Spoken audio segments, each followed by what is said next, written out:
Pagi hari ini Anda kembali bersama kami di segmen Sehat di Tengah Pandemi, tempat Anda bisa bertanya seputar kesehatan kalau Anda pergi ke rumah sakit tapi kemudian Anda memutuskan untuk di rumah saja akibat pandemi COVID-19.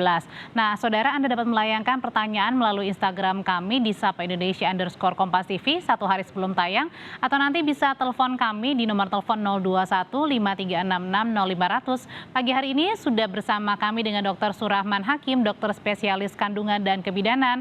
Pagi, dokter. Selamat pagi, Mbak Audrey. Iya, Selamat pagi. pagi juga dokter. Langsung saja ya dok ya, kita bacakan pertanyaan pertama yang Baik, sudah silakan. kami terima melalui Instagram kami. Yang pertama dari Cindy Ton 1. Pagi dokter, saya sedang menjalankan program hamil, tapi saya mempunyai alergi terhadap udang. Jika saya tidak sengaja memakan makanan berbahaya bahan bakunya udang, tangan saya langsung gatal, pusing, dan kurang darah hingga daerah punggung belakang jadi kram. Apakah hal ini berpengaruh terhadap program hamil saya? Baik, terima kasih. Saya langsung jawab ya, Mbak Adri ya. Silakan dokter. Jadi, terima kasih Mbak Cindy tahun 1 ya. Jadi, apa yang seperti yang disampaikan oleh Mbak Cindy tadi, bahwa bagaimana pengaruh alergi terhadap program bayi tabung. Ya, jadi memang tidak ada rekomendasi yang yang tegas tentang hal ini. Tapi kalau kita melihat bahwa proses kehamilan itu memang melibatkan proses imunologis, sebaiknya memang harus diadres khusus mengenai alergi ini. Jadi mungkin Mbak Cindy bisa memeriksakan langsung ke ahli penyakit dalam yang subspesialis alergi dan imunologi untuk dilihat bagaimana status imunologinya. Ya, sehingga nanti dalam program bayi tabungnya tidak mengalami kendala yang berarti terhadap masalah alergi ini. Ya memang sekarang ketahuannya hanya alergi udang.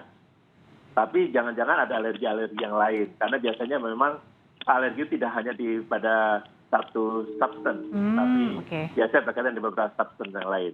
Nah, ini yang kita harus yakinkan bahwa obat-obatan maupun proses bayi tabungnya juga tidak menyebabkan reaksi berlebihan terhadap kehamilan. Oke, baik. Dokter, kita langsung lagi ke pertanyaan kedua dari Maya Dewi 342. Selamat pagi dokter, saya hamil muda namun saya masih bisa beraktivitas normal. Sesekali berangkat kerja menggunakan KRL. Nah, jika pulang kerja pun juga sama menggunakan KRL. Tapi jam pulang kerja KRL selalu ramai dok dan saya berdiri. Pertanyaannya, apakah berdiri lama ini dapat membahayakan kandungan? Lalu di usia berapa bulankah saya harus rajin berolahraga? Baik, saya langsung jawab untuk Ibu Maya Dewi 342 ya. Selamat Ibu ya, Ibu sudah hamil. Cuma saya tadi nggak nyebutkan usia kehamilannya berapa ya. Tapi kalau saya bilang hamil muda mungkin trimester awal, jadi mungkin 12 minggu ke bawah ya. Jadi 12 minggu ke bawah sebenarnya ada dua sisi. Yang pertama, kehamilan sendiri masih dalam tahap adaptasi. Jadi adaptasi terhadap janin tersebut dengan lingkungan rahim ibu ya. Jadi ini tentu saja kalau memang prosesnya terganggu, misalkan ada penempelan tidak baik atau ada gejala-gejala yang mengarah ke tinggi resikonya keguguran, maka tadi seperti kegiatan fisik berlebihan termasuk berdiri yang lama sebaiknya dihindari.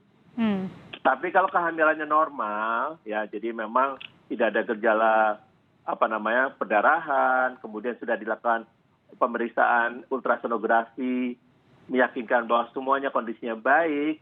Saya kira kalau memang aktivitas sehari-hari, karena tadi Mbak Maya tadi cerita memang setiap hari seperti itu. Biasanya badan kita sudah melakukan adaptasi terhadap kegiatan tersebut. Sehingga pada kehamilan seperti ini, ya nggak apa-apa ya.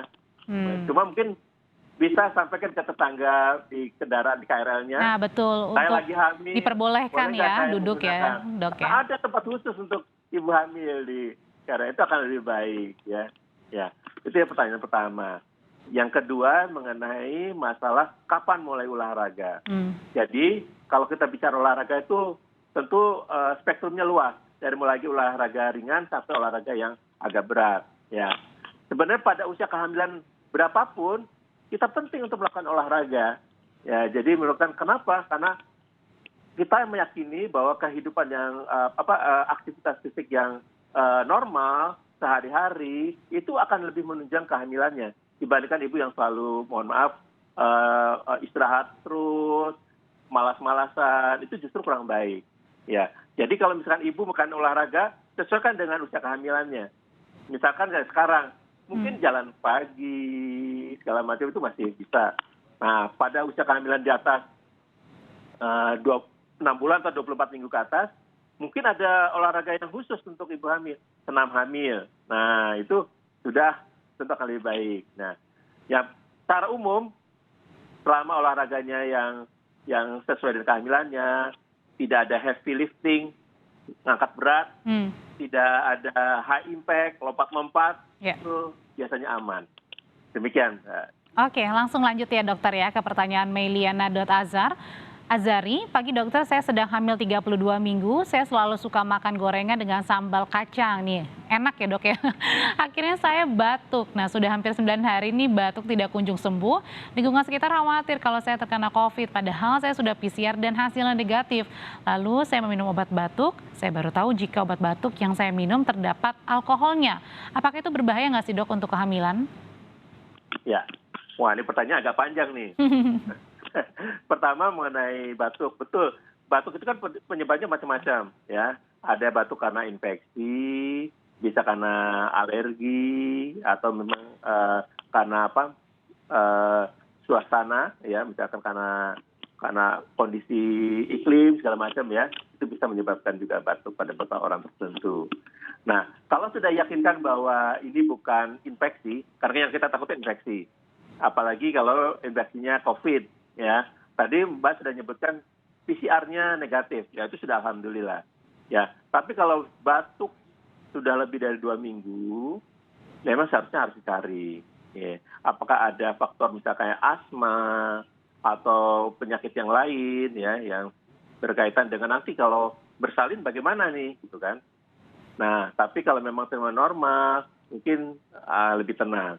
Nah, jadi saya kira kalau sudah 2 minggu, berobat ke dokter untuk mencari penyebab batuknya, bukan minum obat sendiri. Nah, menyambung dengan obat tadi, nah alkohol yang tergantung dalam obat batuk itu sebenarnya bukan zat yang utamanya. Jadi istilahnya itu zat yang untuk melarutkan atau zat pembawa segala macam. Jadi bisa saja kalau memang ibu tidak mau menggunakan alkohol, bisa mencari obat yang lain yang tidak mengandung alkohol. Nah, bagaimana yang sudah terlanjur diminum?